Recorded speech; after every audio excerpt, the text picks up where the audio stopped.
Hey everyone, आज की video में हम पढ़ेंगे जीन रेगुलेशन। यानी कि ये जो जीन से प्रोटीन्स बनती है वो क्या अपने आप बनने लग जाती है या उनको कोई रेगुलेशन करता है, और करता है तो कब और कैसे करता है। जीन जो आगे प्रोटीन बनाते हैं वो अपने आप तो नहीं बनाते, उनका कोई ना कोई कमांड देता है तभी वो आगे जाके प्रोटीन बनाते हैं। तो प्रोकैरियोट्स और यूकैरियोट्स दोनों में ही जीन रेगुलेशन होता है, लेकिन प्रोकैरियोट्स में क्योंकि मशीनरी थोड़ी सिंपल होती है तो वहां पर रेगुलेशन करना थोड़ा आसान होता है। लेकिन प्रोकैरियोट्स में काफी कॉम्प्लेक्स मैकेनिज्म होती है, बहुत सारे स्टेप्स में होती है, तो वहां पर जो रेगुलेशन है वो कई सारे स्टेप में होता है।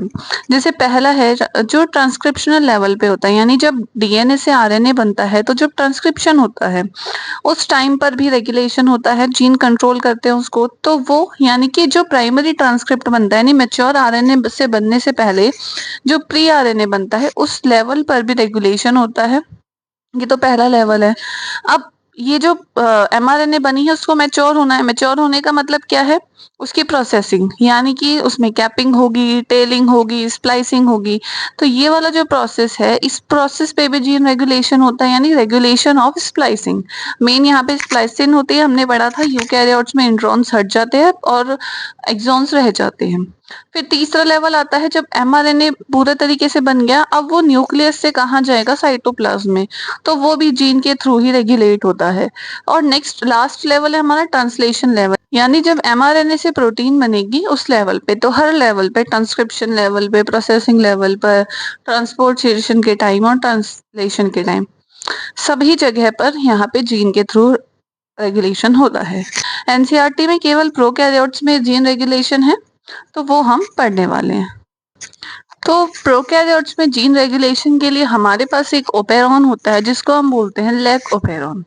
लेग मीन्स यहाँ पर होता है लैक्टोज, और ओपेरॉन का मतलब होता है कि डीएनए का, जीन्स का एक क्लस्टर, यानी जीन्स का बहुत सारे जीन्स मिलकर एक क्लस्टर बनाते हैं और वो एक प्रमोटर के थ्रू कंट्रोल होते हैं। अभी आगे बढ़ेंगे तो हमें समझ में आ जाएगा। ये जो लैक ओपेरॉन है ये फ्रांकोइस जैकब और जैक मोनार्ड, यानी जैकब और मोनार्ड ने सबसे पहले बताया था कि ट्रांसक्रिप्शन लेवल पर ये कैसे रेगुलेट होता है। तो ये जो लैक ओपेरॉन है वो हमें किस में दिया गया है? प्रोकैरियोट्स में। तो ओपेरॉन का मतलब है कि एक ऐसी जीन जो पूरे प्रोसेस को कंट्रोल करेगी। अब ब्लैक ओपेरॉन ये तो सिर्फ लैक्टोज के लिए, ऐसे ही मान लीजिए ट्रिप्टोफेन आ जाए तो उसके लिए ट्रिपोपेरॉन, एराओपेरॉन, हिजोपेरॉन, वेलोपेरॉन, यानी हर एक स्पेसिफिक चीज के लिए स्पेसिफिक ओपेरॉन होगा। अब ये जो लैक ओपेरॉन की हम बात करते हैं तो ये हम बात करते हैं इकोलाई में अंदर। तो इकोलाई में जो लैक ओपेरॉन है वो दो चीजों से मिलकर बना है, एक रेगुलेटरी जीन और एक स्ट्रक्चरल जीन। ये हम पीसेस में पढ़ेंगे। वैसे तो ये पूरा एक साथ ही होता है, लेकिन हम समझने के लिए इसको पीसेस में पढ़ रहे हैं। पहला है रेगुलेटरी जीन। रेगुलेटरी जीन में क्या क्या आता है? एक तो प्रमोटर आ जाता है, एक प्रमोटर यहाँ है और एक प्रमोटर यहाँ है। एक आता है आई जीन, यहाँ पे आई जीन का मतलब है इनहिबिटर जीन, और एक आता है ऑपरेटर जो कि प्रमोटर के पास में होता है, और बाकी होती है स्ट्रक्चरल जीन। तो यानी कि इन्हीं का काम है, इन्हीं की वजह से या तो ये स्विच ऑफ होगा या ये स्विच ऑन होगा, यानी मेन है ये रेगुलेटरी जीन। फिर दूसरा आता है हमारे पास स्ट्रक्चरल जीन। अब स्ट्रक्चरल जीन में हमारे पास ये जो डायग्राम था, ये स्ट्रक्चरल जीन में हमने यहाँ मेंशन नहीं किया, बट ये नीचे वाले डायग्राम में फुली एक्सप्लेन है। ये है Z, ये है Y, ये है A, इसी सीक्वेंस में होती है, आगे पीछे नहीं होगी। तो Z जो है वो आगे जाकर प्रोटीन बनाएगी। पहले तो ये डीएनए है, डीएनए से क्या बनेगा? आरएनए, आरएनए से बनेगा प्रोटीन। तो ये किसको कोड करेगी? बीटा गैलेक्टोसाइडेज को। बीटा गैलेक्टोसाइडेज एक एंजाइम है, इसको शॉर्ट में हम बीटा गैल भी लिख सकते हैं। इसका काम क्या है? इसका काम है लैक्टोज को ग्लूकोज और गैलेक्टोज में कन्वर्ट करना।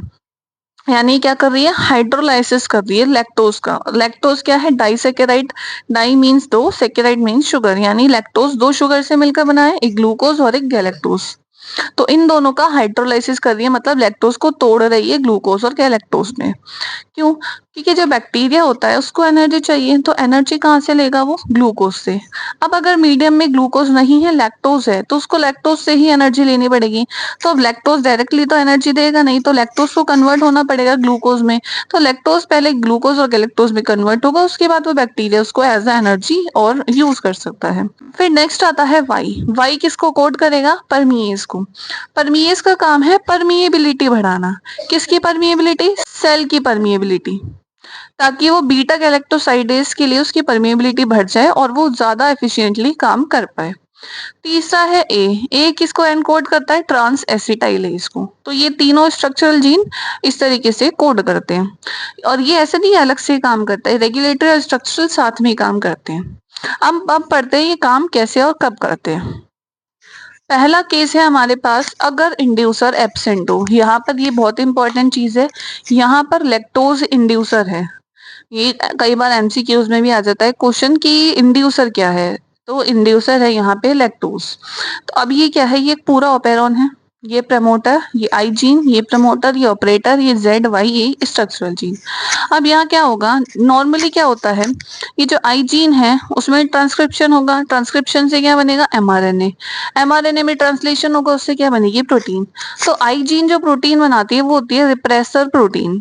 अब ये रिप्रेसर प्रोटीन अगर इंड्यूसर नहीं है तो ये ऑपरेटर से जाकर बाइंड हो जाती है, और ऑपरेटर से जाके बाइंड हो गई तो इसका मतलब ऑपरेटर अब कुछ काम नहीं कर सकता, यानी आगे का प्रोसेस अब रुक गया।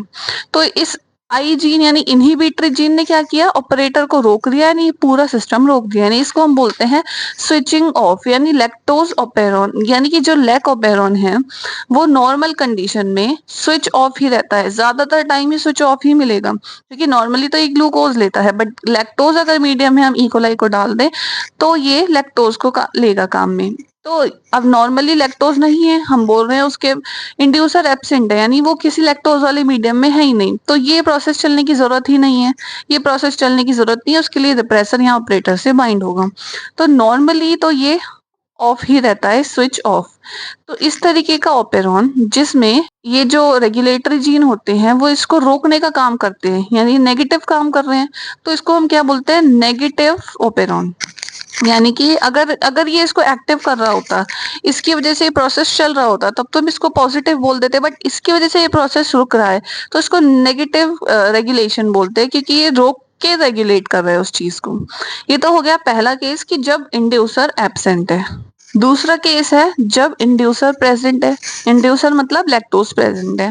अब लैक्टोज प्रेजेंट है तो ये आई जीन तो अपना काम करती रहेगी, ये एमआरएनए बनाएगी, एमआरएनए से प्रोटीन बनेगा, लेकिन अब ये जो प्रोटीन है वो फ्री नहीं है। अब इससे कौन बाइंड हो गया? लैक्टोज, क्योंकि मीडियम में अब लैक्टोज है, प्रेजेंट है लैक्टोज, तो लैक्टोज या एलोलैक्टोज ये बाइंड हो जाता है इस रिप्रेसर से। अब इससे बाइंड होने के बाद अब इसको बोलते हैं हम इनएक्टिव रिप्रेसर, क्योंकि अब ये इससे बाइंड ही नहीं हो रहा है, इसके पास जगह ही नहीं है, तो अब ये इनएक्टिव में है, तो इसको बोलेंगे इनएक्टिव रिप्रेसर। अब ये इससे ऑपरेटर से बाइंड नहीं हो पाएगा, यानी ऑपरेटर फ्री है, तो ऑपरेटर ये आगे स्ट्रक्चरल जीन को कमांड दे देगा, ये अपना काम करेंगे। तो अब ये डीएनए से पहले क्या बनेगा? आरएनए। डीएनए से आरएनए के बनने के प्रोसेस को हम बोलते हैं ट्रांसक्रिप्शन, यानी ये वाला प्रोसेस क्या है? ट्रांसक्रिप्शन। तो ये बना है लैक एमआरएनए, क्योंकि लैक ऑपेरॉन पढ़ रही है तो लैक एमआरएनए। फिर आगे क्या होगा? ट्रांसलेशन। ट्रांसलेशन से क्या बनेगी? प्रोटीन। तो जेड ने तो क्या बनाई? Beta galactosidase. वाई ने क्या बनाया? परमीएज। ए ने क्या बनाया? Transacetylase. अब हम ये देख रहे हैं यहाँ पे एक ही एमआरएनए बन रही है, वो तीनों को बना रही है, क्योंकि हमने पढ़ा है कि जो प्रोकैरियोट्स है उसमें पॉलीसिस्टोनिक टाइप की आरएनए बनती है, क्योंकि वो छोटा ऑर्गेनिज्म है तो उसमें एक ही एमआरएनए काफी सारी प्रोटीन्स को बना देती है। तो यहाँ पे वही दिख रहा है हमें, एक एमआरएनए ही से ये तीनों प्रोटीन्स बन रही हैं, पॉलीसिस्टोनिक एमआरएनए है। अब ये क्या करेगी? अब ये तीनों बन गए, अब ये अपना अपना काम करेंगे। बीटा गैलेक्टोसाइडेज क्या करेगा? लैक्टोज को ब्रेक डाउन करेगा ग्लूकोज और गैलेक्टोज में, और परमीएज बीटा गैलेक्टोज की परमिएबिलिटी बढ़ा देगा। इसमें क्या है प्रोसेस कि लैक्टोज है, उसको हमने ग्रोथ मीडियम में प्रोवाइड करवाया, फिर वो लैक्टोज ट्रांसफर हो गया बैक्टीरिया की सेल में, क्यों? परमीएज की एक्टिविटी से।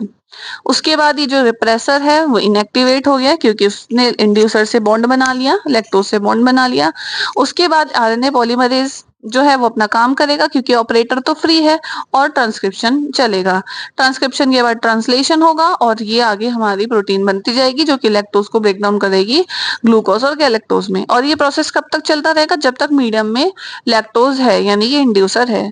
अब मीडियम में अगर लैक्टोज खत्म हो गया, यानी इंड्यूसर खत्म हो जाएगा, तो ये भी स्विच ऑफ हो जाएगा, यानी ये केवल तब तक चालू रहेगा जब तक कि मीडियम में लैक्टोज है, उसके बाद ये बंद हो जाएगा। तो ये दोनों कंडीशन तब थी कब? एक बार जब प्रेजेंट है और एक बार नहीं है। तो नॉर्मली ये जो लैकोपेरॉन होता है वो स्विच ऑफ रहता है। और ये बात सिर्फ लैकोपेरॉन के लिए, हर ओपेरॉन के लिए अलग अलग हो सकता है। किसी में हो सकता है नेगेटिव रेगुलेशन हो, किसी में हो सकता है पॉजिटिव रेगुलेशन हो। तो इसमें तो ये नेगेटिव रेगुलेशन कर रहा है क्योंकि ये रोकने का काम कर रहा है। अब ये जो रेगुलेशन होता है वो मेटाबॉलिक, फिजियोलॉजिकल और एनवायरमेंटल तीनों कंडीशन पे डिपेंड होता है। यानी ये तीनों कंडीशन मिलकर किसी को ऑपरेट करेंगे। जैसे अगर हम लैकोपेरॉन की बात करें तो लैक्टोज है तो ये स्विच ऑन है, लैक्टोज नहीं है तो स्विच ऑफ है। तो ये इसकी एनवायरमेंट की कंडीशन हो गई। ऐसे ही उसकी मेटाबॉलिक एक्टिविटी क्या है, फिजियोलॉजिकल क्या है, ये सारी चीजें मिलकर जीन एक्सप्रेशन को रेगुलेट करती है। रेगुलेटरी प्रोटीन जो होती है वो एक्टिवेटर की तरह भी काम कर सकती है और रिप्रेसर की तरह काम भी कर सकती है। यहाँ पर ये रिप्रेसर की तरह काम कर रही है। हर ओपेरॉन का एक स्पेसिफिक ऑपरेटर होता है और एक स्पेसिफिक रिप्रेसर होता है। यानी जैसे यहाँ लैक की बात करी तो इसका पूरी एक जीन है। ऐसे ही अगर एरा ओपेरॉन की बात करें तो उसकी एक पूरी अलग से जीन होगी। तो ये था पूरा लैक ओपेरॉन। इस वीडियो में अगर आपको कहीं भी डाउट हो तो आप कमेंट करके पूछ सकते हैं। For more videos like share subscribe. Thanks for watching.